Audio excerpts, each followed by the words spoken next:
Hello guys, magandang hapon po sa ating lahat. For today's videos, tayo po ay mag-marinated ng liempo or pork liempo. Ito guys ang ating garlic at saka sibuyas, naka-ready na po. Ito po guys ang ating dalawang naka-plastic na at saka ating yung liempo. Dalawang pack po ito guys. So yan po, kaya naka-ready na po yung ating mga sangkap.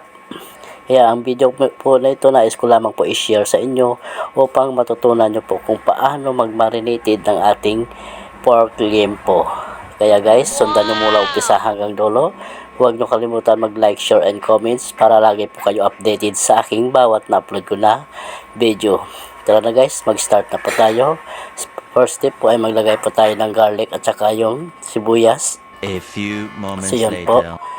At saka malinis na ating baboy. Ito na po, lagay po na ating garlic. Next step, after this, wag na po tayo guys maglagay ng asin. Kasi maaalat na po kasi itong ating tuyo. Ayan, maglagay po tayo ng paminta, pinupino, at saka yung oyster sauce.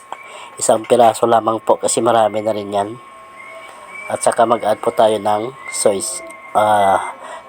sauce or Silver's One. At saka yung sugar, maglagay na rin po tayo para mas maganda ang pagka-marinate niya. Bukas po natin po ito guys lulutuin.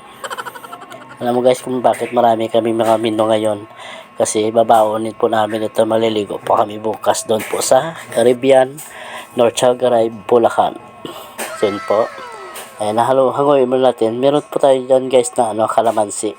Kaya waiting na muna guys kasi nakalimutan kanina po bumili sa palengke.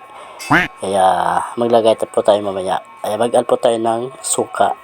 A few moments later. Haluin na natin guys hanggat sa manunuot mo ang kanyang lasa. Ayan, o diba? Kaya maraming salamat po sa walang sawang pagsuporta dito po sa video ni Mar. Sana po ay mapanood nyo po ito ng full video. Yan guys, hanggang dito lamang po ang aking munting video. Maraming salamat po sa inyong panonood.